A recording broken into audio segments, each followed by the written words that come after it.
자, 먼저 고린도전서 5장 13절부터 15절까지 읽은 다음에 우리 말씀 나누도록 하겠습니다. 신약성경 고린도후서 5장 13절부터 15절까지입니다. 고린도전서가 아니고 고린도후서입니다. 고린도후서 5장 13절부터 15절까지 제가 읽겠습니다. 우리가 만일 미쳤어도 하나님을 위한 것이요 정신이 온전하여도 너희를 위한 것이니 그리스도의 사랑이 우리를 강권하시는도다. 우리가 생각하건대 한 사람이 모든 사람을 대신하여 죽었은즉 모든 사람이 죽은 것이라. 그가 모든 사람을 대신하여 죽으심은 살아 있는 자들로 하여금 다시는 그들 자신을 위하여 살지 않고 오직 그리스도를 대신하여 죽었다가 다시 살아나신 이를 위하여 살게 하려 함이라. 저는 오늘 이 본문을 중심으로 해서 이 정상적인 그리스도인이라면 누구나 갖고 있게 되는 일에 관해서 좀 말씀드리겠습니다. 구태여 이 제목을 보시자면 세상을 사는 그리스도인의 양면성이라고 붙일 수 있겠습니다. 그러니까 이 정상적인 그리스도라면 세상을 살아가는 동안 양면성을 갖지 않을 수가 없습니다. 그 양면성이라고 하는 것은 하나님께는 미치고 사람들을 향해서는 온전해지는 것입니다. 하지만 이 두 가지 일이 때때로 쉽게 병행되지는 못합니다. 때로 이것들이 성도들에게 수많은 갈등을 겪게도 합니다. 자, 이 정상적인 그리스도인들이라면 갖게 되는 양면성 중에 먼저 그 하나님께 미치는 일에 관해서 좀 말씀드리겠습니다. 이 사도 바울이 그 로마 총독이었던 베스도 앞에서 그리고 그 헤롯 아그리파 왕 앞에서 그 간증을 하면서 자기를 이렇게 변호하는 말을 하게 될 때 그는 그 자기를 변호하기 위해서 이제 간증을 하다가 이 그리스도의 죽으심과 부활에 관해서 증거를 하게 됩니다. 근데 그 말을 들었던 이 베스도가 바울을 향해서 바울아, 네가 미쳤도다 이렇게 말을 했습니다. 그러니까 이 바울이 믿고 증거하는 이 복음을 이 베스도가 들었을 때 이 바울을 향해서 네가 미쳤다 이렇게 말했습니다. 자, 이 그리스도인들이 믿는 바는 사실 이 하나님을 믿지 않는 사람들이 볼 때는 미쳐 보일 수 있습니다.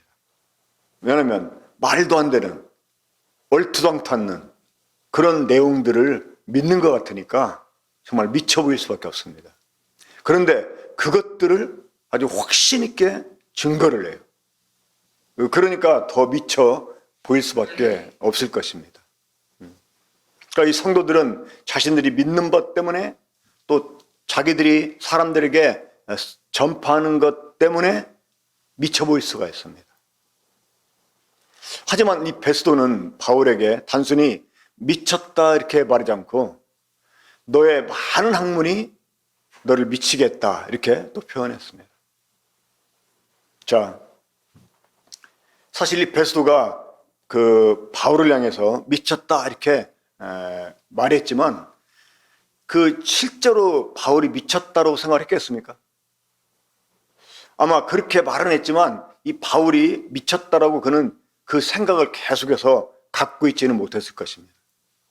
그 순간은 미쳐 보일 수 있었지만 이 바울이 적어도 어떤 사람이라는 것을 그가 바로 알았다면 바울이 진짜 미쳐서 이 정신이 나가서 그런 말을 하는 것이라고는 생각지 아마 안 했을 것입니다. 왜냐하면 그가 이 바울에 대해서 알아본 바로는 바울이 많은 학문을 가진 사람이었기 때문에 그랬습니다.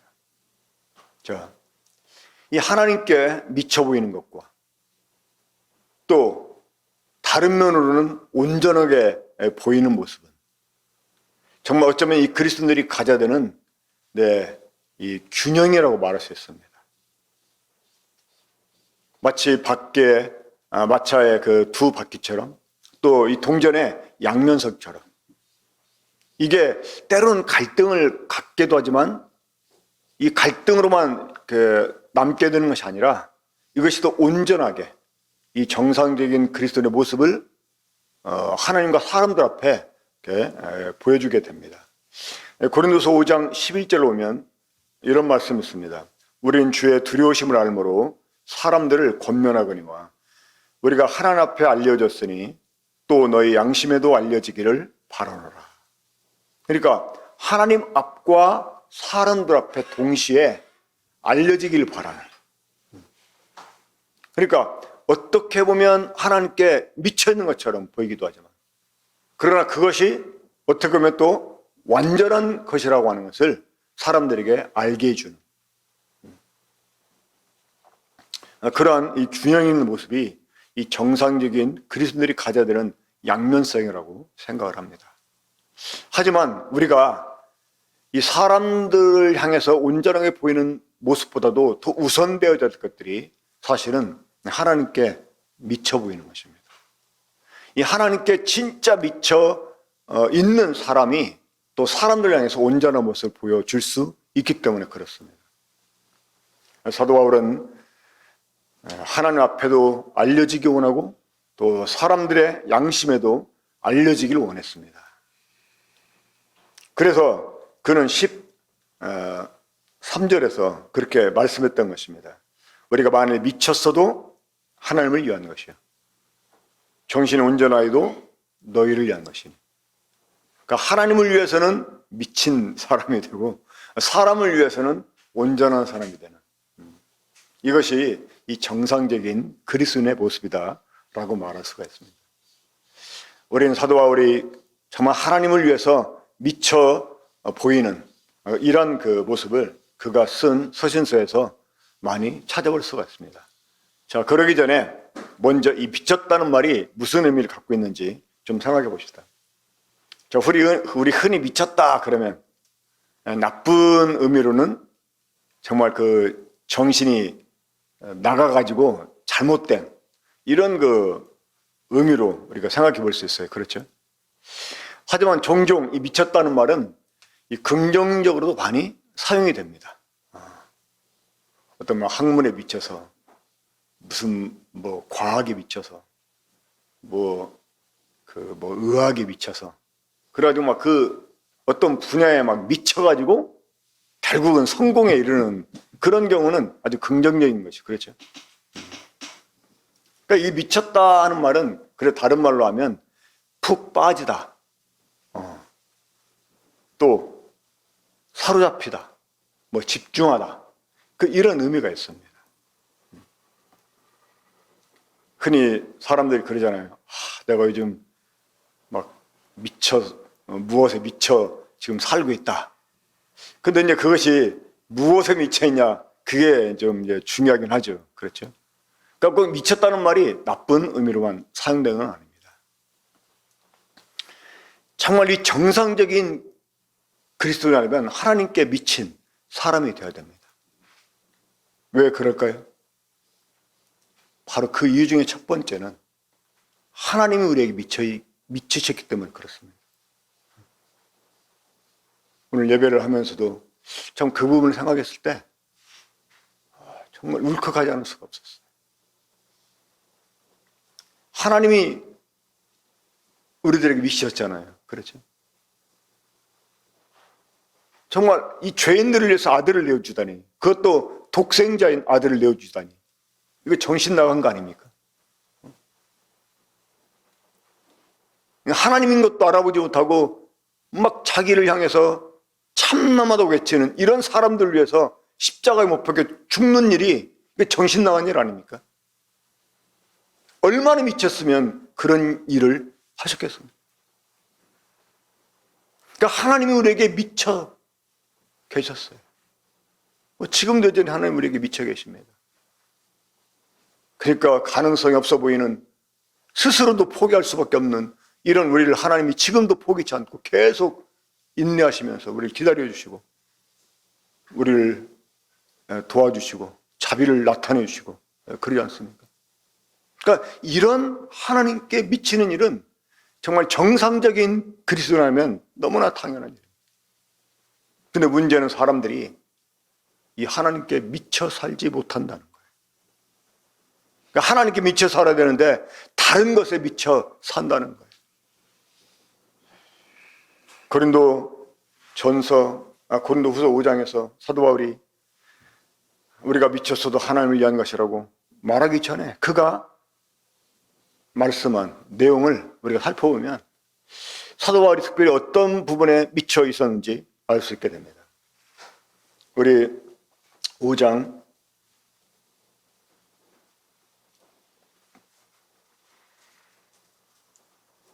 9절 보겠습니다. 죄송합니다. 9절 아니고 8절. 8절. 우리가 담대하여 원하는 바는 차라리 몸을 떠나 주와 함께 있는 그것이라. 이 사도 바울은 그가 간절히 원했던 거 하나가 있었습니다. 그걸 사모하며 살았습니다. 뭐냐면 이 자신의 죽을 몸이 생명에게 삼킴받아서 이 그리스도와 함께 영원히 있는 것이었습니다. 이 고린도후서 5장 1절부터 쭉 보면 그런 내용을 우리가 확인할 수 있습니다. 하지만 그때가 아직 이르지 않았다 해도 그는 차라리 몸을 떠나서 주님과 함께 거하기를 원했습니다. 이런 내용은 빌립보서 1장에서도 찾아볼 수 있습니다. 이 말을 다시 우리가 바꿔 말하면 사도 바울은 하나님을 정말 사모했다는 거예요. 하나님과 함께 있기를 갈망했다는 거예요. 그의 소원은 하루속히 이 몸을 떠나서 주님과 함께 거하는 것이었습니다. 정말 주님을 사랑하는 우리라면 이건 너무나 당연한 일입니다. 그렇죠? 정말 사랑하는 연인이 있는데 피치번의 사정 때문에 지금 떨어지게 되었다고 해보세요. 아마 하루가 멀다 하고 계속 전화하고 문자를 보내고 어쩌든지 그 여유가 되면 만나려고 하고 그러잖아요. 헤어질 때 아쉬워하고 그래서 함께 있고 싶어하고 이게 그 사랑에 미쳐있는 사람에게 너무나 정상적인 일인 것입니다. 이 사도 바울은 정말 하나님께 미쳐 있었어요. 그냥 세상 일이 복잡하고 막 괴롭고 힘드니까 빨리 천국 갔으면 좋겠어 이렇게 말하는 게 아니고 주님이 너무나 사모가 되니까 하나님에 향한 갈망이 너무나 깊으니까 함께 있고 싶어하는 이것이 바울로 하여금 하나님께 미치게 한 것입니다.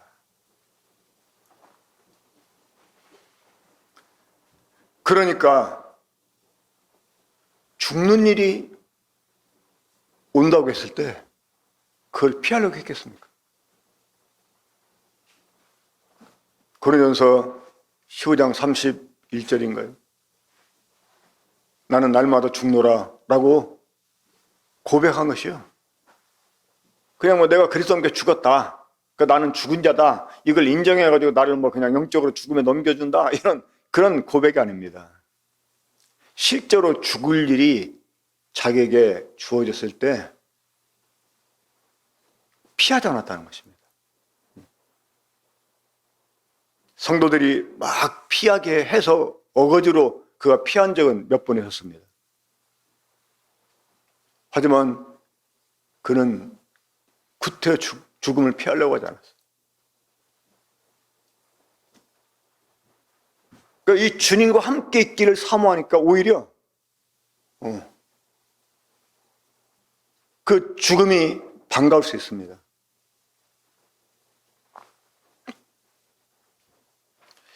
이런 사람을 향해서 히브리서 11장에서는 세상이 감당할 수 없는 사람이다라고 표현했습니다.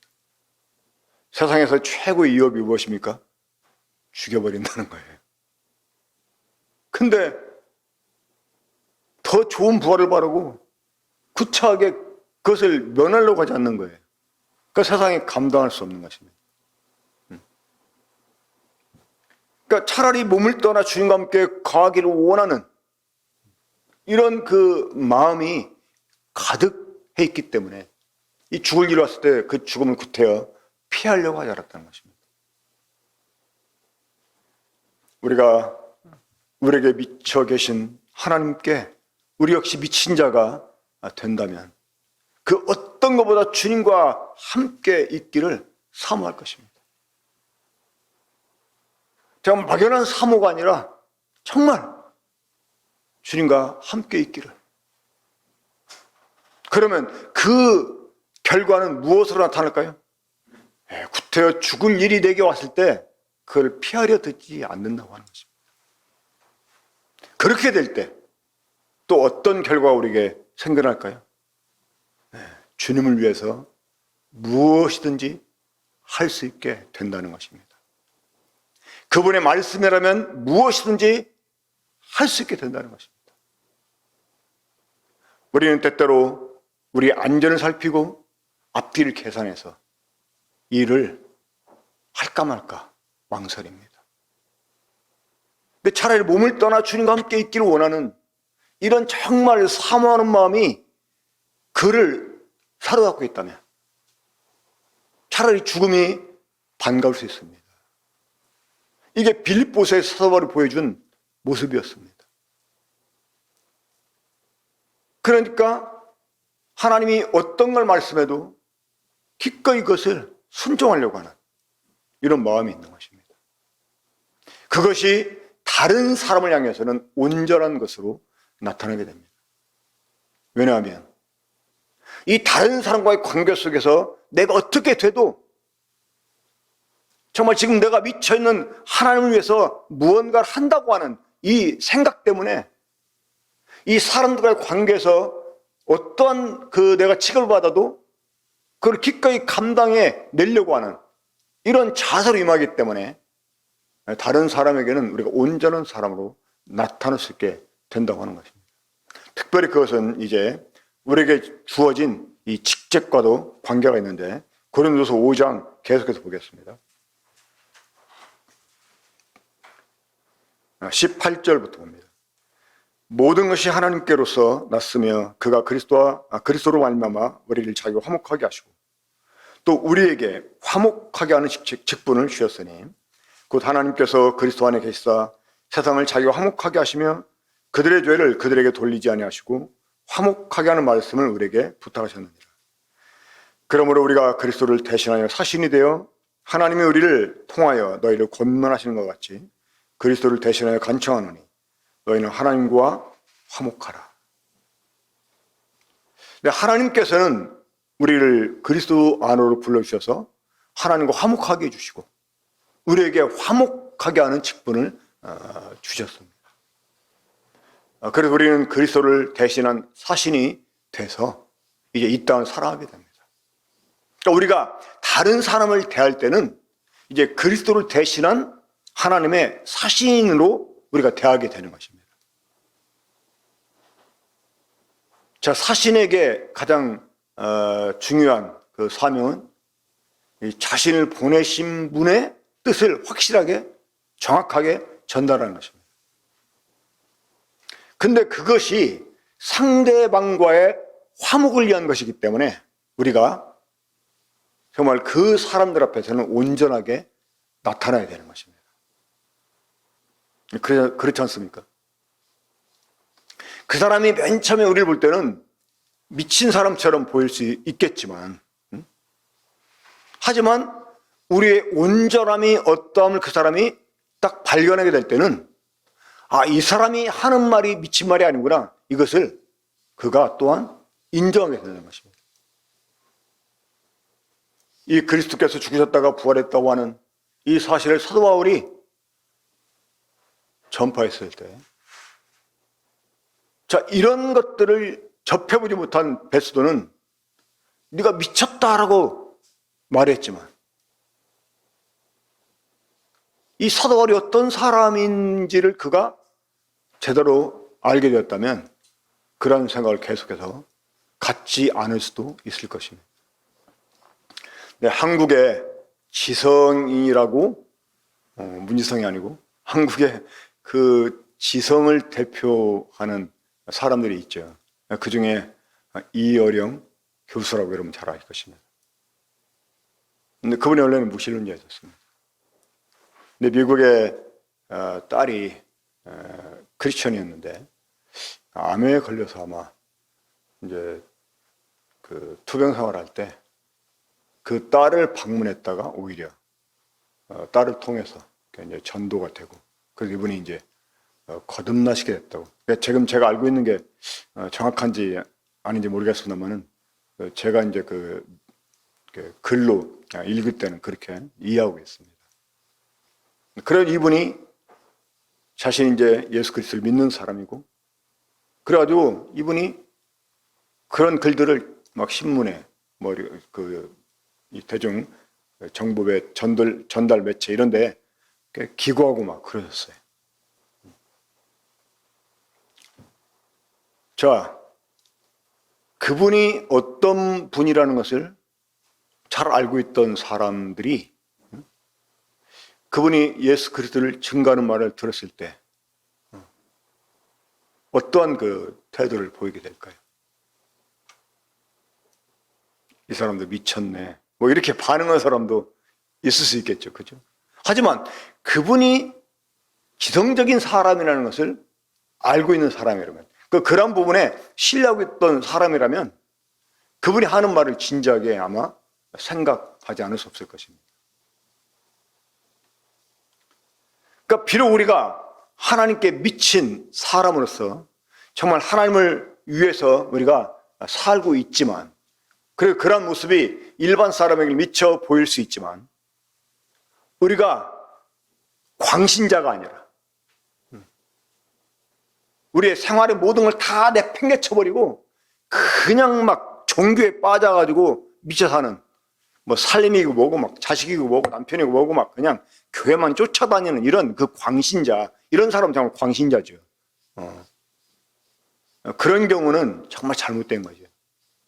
하지만 하나님께 미쳐 있지만 이 사람들이 보기에는 온전한 모습을 갖고 있는 것 이게 그리스도인에게 정말 필요한 일입니다. 때로는 이것이 잘 컨트롤되지 않을 수도 있어요. 않는 경우도 있어요. 그것 때문에가 종종 갈등할 때도 있습니다. 그 때로는 막 하나님께만 막 푹 빠져서 세상 일 다 잊어버리고 그냥 살고 싶어요. 막 수도승처럼. 하지만 이것은 정상이 아닙니다. 사도 바울은 그럴 거면 세상을 떠나야 된다고 그렇게 말했습니다. 하지만 우리는 세상 속에 살고 있어요. 이 사람들 속에 살고 있어요. 그것도 화목하게 하는 직책을 가지고 살고 있어요. 그렇기 때문에 이 하나님께 미친 바가 정말 잘못된 정신나감이 아니라 이것이 진짜 그 어떤 것보다 온전하다는 것을 보여주기 위해서 우리는 사람들에게 우리의 온전함을 나타내 보여야 된다고 하는 것입니다. 그러기 위해서는 우리가 세상적으로도 정상적인 생활을 해야 됩니다. 다시 말해 모범적인 생활을 해야 됩니다.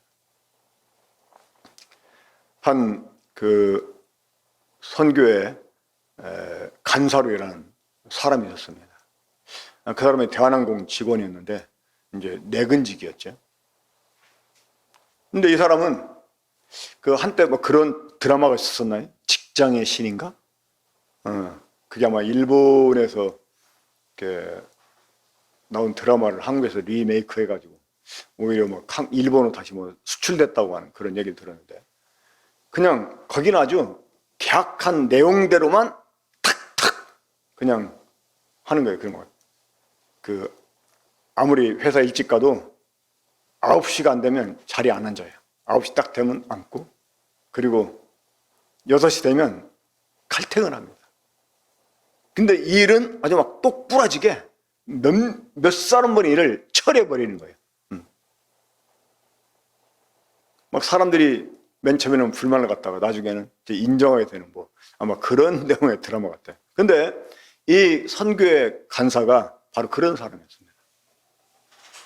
아무리 일이 밀렸고 뭐 무슨 뭐 직원들 회식 있고 그래도 아무리 그 상사가 딱 말을 해도 퇴근 시간 되면 일절 없어요. 딱 퇴근해버립니다. 근데 그 사람이 퇴근하는 이유가 있어요. 예, 그 퇴근한 이후에 자기가 섬겨야 되는 선교회와 또 다른 사람들 때문에 그랬던 것입니다. 그런데도 이 사람을 회사에서 함부로 자를 수가 없었어요. 왜? 일을 너무나 확실하게 하니까. 일을 잘 해주니까. 저 사람 완전 예수한테 미쳐가지고 뭐 이런 식으로 사람들이 욕을 해도 일을 너무나 똑부러지게 잘하니까 누가 말할 수가 없는 거예요.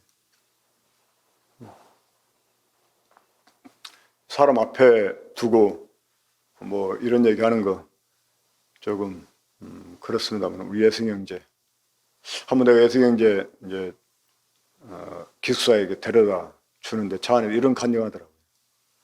그 학교에 들어가서 학생들에게 막 전도를 열심히 했는데 나중에 이제 자기가 얘네들은 전도하는데 내가 공부를 잘 못한다면 내가 얘네들은 전도한 것이 오히려 이제 신빙성이 없어 보일 수 있는 일인 것처럼 생각이 들어서 공부를 열심히 하게 됐다 하는 얘기 듣는데 참 마음이 이렇게 기쁨으로 화답이 됐습니다.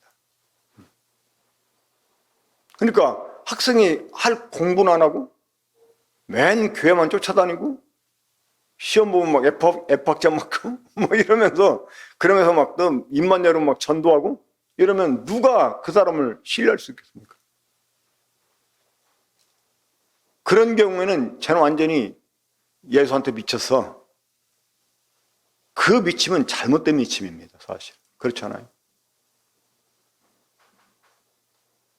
이 정상적으로 하나님께 미친 사람은 다른 사람들에게는 정상적으로 온전한 사람의 모습을 보이게 될 것입니다. 이것이 세상을 사는 그리스도인이 가져야 되는 양면성인 것입니다. 하나님께 정말로 미쳐 살아야 됩니다. 하지만 그러면서도 이 하나님께서 우리에게 주신 이 화목하게 하는 직책을 온전히 수행하기 위해서는 모든 면에서 우리가 완전해야 됩니다. 물론 제가 완전하다는 말은 정말 조금도 모자람 없이 퍼펙트하다는 그런 의미는 아닙니다. 정말 적어도 사람들에게 받을만 해야 된다고 하는 것이죠.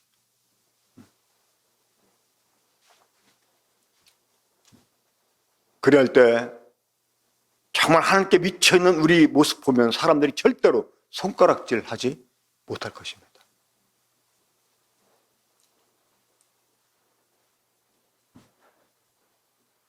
이 성도들은 이 화목하게 하는 직책을 위해서 어디에 있든지 자신에게 주어진 일에 최선을 다해야 됩니다. 하지만 우리가 그것 자체를 위한 사람이 아니기 때문에 또 거기에 너무나 푹 빠져 있을 필요는 없습니다.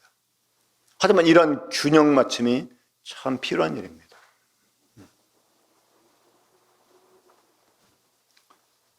그래서 이 양면성이 갈등을 이렇게 가져오게 하는 것이 아니라 오히려 아름답게 잘 균형 잡힌 이러한 모습을 가지고 우리가 이 세상을 살게 된다면 영적으로도 우리가 하나님으로 만족할 수 있고 세상적으로도 우리가 정말 주님 말씀하신 대로 빛과 소금의 역할을 다하면서 사람들을 향해서 이 화목하게 하는 직책을 우리가 잘 수행해서 열매 또한 거둘 수 있게 될 거라고 생각을 합니다. 영적으로 미성숙하게 되면 이런 일이 맨 처음에는 갈등 구조로 우리에게 주어질 수가 있어요. 하지만 영적으로 성숙하게 되면 이런 부분에 우리가 균형을 잘 잡게 되면서 하나님과 사람들 앞에서 다 인정을 받는 이러한 건전한 성도로서의 모습을 갖추게 될 거라고 생각을 합니다. 주님이 주신 이 말씀 여러분 생각하면서 참으로 하나님께 미쳐 살고 그러면서도 사람들 앞에서는 온전한 이러한 모습을 보이는, 그래서 우리에게 주어진 이 화목하게 하는 직책을 잘 수행하는 우리가 될 수 있길 바랍니다. 기도하겠습니다. 우리 살아가시는 아버지 하나님,